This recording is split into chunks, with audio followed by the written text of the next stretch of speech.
June 4వ తారీఖున జరిగే కౌంటింగ్ ప్రక్రియ మినిట్ టు మినిట్ అప్డేట్ కోసం ఉదయం 8 గంటల నుంచి సాయంత్రం ఫలితాల వరకు మా కేటీవీ తెలుగు ఛానల్ లైవ్ చూడండి. వైసీపీది ఆత్మవిశ్వాసమా అతి విశ్వాసమా? ఎన్నికల ఫలితాల్లోపు జనాన్ని మెస్మరైజ్ చేయాలనుకుంటోందా లేక హైప్ క్రియేట్ చేయాలనుకుంటోందా? నిజంగా గెలుస్తామన్న నమ్మకం పెరిగిందా? వైసీపీ నేతలంతా ఇప్పుడు విశాఖకు ఎందుకు క్యూ కడుతున్నారు?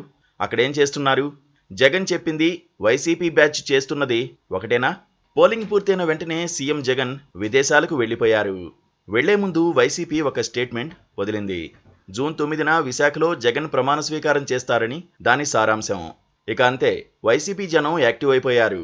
పైగా ఎన్నికల్లో సభల్లో కూడా విశాఖలో ప్రమాణ స్వీకార అంశాన్ని జగన్ ప్రస్తావించడంతో వైసీపీ వారికి ఇప్పుడు వైజాగ్ ఫీవర్ పట్టుకుంది. ఇప్పుడు శ్రీకాకుళం నుంచి అనంతపురం వరకు పార్టీ నేతలు శ్రేణులంతా వైజాగ్ వెళ్లేందుకు రెడీ అవుతున్నారు. ఆంధ్ర యూనివర్సిటీలోని విశాలమైన ప్రాంగణంలో ముఖ్యమంత్రి జగన్ వేలాది మంది జనాల సమక్షంలో సీఎంగా ప్రమాణం చేస్తారని అంటున్నారు. ఈ సభ ఏర్పాట్లను పార్టీ పరంగా నేతలు చూస్తున్నారు.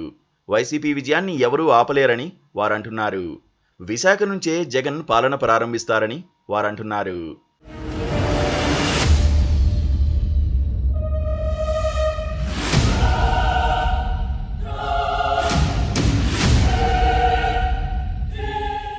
జగన్ మూడు ముక్కలాట మొదలుపెట్టినప్పటి నుంచి విశాఖపై ప్రత్యేక దృష్టి పెట్టారు. వైజాగ్ ప్రజలకు ఇష్టం ఉన్నా లేకపోయినా వైసీపీ నేతలు అక్కడ తిరుగుతూ ఎగ్జిక్యూటివ్ క్యాపిటల్ అని ప్రచారం చేస్తున్నారు. ఋషికొండను బోడి కొట్టించడం లాంటి నెగిటివ్ పాయింట్స్ కూడా అందులో ఉన్నాయి. జగన్ రెండోసారి గెలిచి వైజాగ్లో ప్రమాణ స్వీకారం చేస్తే అంతా తమకు అనుకూలంగా మారుతుందని వైసీపీ జనం ఎదురు చూస్తున్నారు. వైసీపీ నేతలంతా వైజాగ్ జపం చేస్తున్నారు.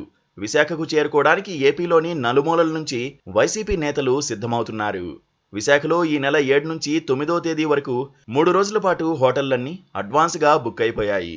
రిసార్ట్స్తో పాటు విడిది చేసేందుకు వీలైన ప్రాంతాలన్నీ కూడా ముందే బుక్ చేసేశారు. ఆ రోజున విశాఖకు వచ్చే విమానాల్లో కూడా టికెట్లు బుక్ చేసేసుకున్నారు. ఈసారి కూడా తామే విజయం సాధిస్తామని వైసీపీ చాలా నమ్మకంగా ఉంది. అత్యధిక సీట్లను సాధిస్తామని మంత్రి బొత్స సత్యనారాయణ, వైవి సుబ్బారెడ్డి వంటి వారు చెబుతున్నారు. దాంతో ఇప్పుడు వైజాగ్ వాసులకు కొత్త భయం పట్టుకుంది. జూన్ 4న ఎన్నికల ఫలితాల్లో వైసీపీ గెలిస్తే ఆ రోజు నుంచే వైజాగ్ నగరం అధికార పార్టీ కార్యకర్తలతో నిండిపోతుందని అనుమానిస్తున్నారు. నేతల రాకను పురస్కరించుకుని కార్యకర్తలంతా 4 రోజుల ముందే వైజాగ్ చేరతారని అనుమానిస్తున్నారు. జనంతో నగరం నిండిపోతే తమకు ఇబ్బందులు తప్పవని సగటు వైజాగ్ వాసి అంటున్నారు. పైగా ఇంతకాలం హైదరాబాద్కే పరిమితమైన గుంపులు ఇప్పుడు వైజాగ్ వైపు మళ్లితే పరిస్థితి ఎలా ఉంటుందోనని లెక్కలేసుకుంటున్నారు. టీడీపీ గుంభనంగా ఉంది. తాము గెలిస్తే ప్రమాణ స్వీకారం ఎప్పుడన్న విషయాన్ని ఎక్కడా ప్రకటించడం లేదు. జగన్ ఇంటికి పోవడం ఖాయమని మాత్రం టీడీపీ నేతలు అంటున్నారు. వైసీపీ ఒక్కటే డబుల్ స్పీడ్లో ఉంది. జయం మనదేరా అంటోంది. చూడాలి మరి.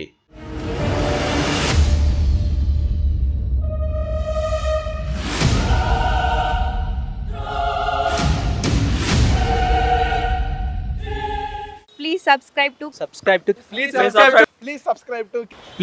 to KTV Telugu. KTV Telugu. KTV Telugu channel.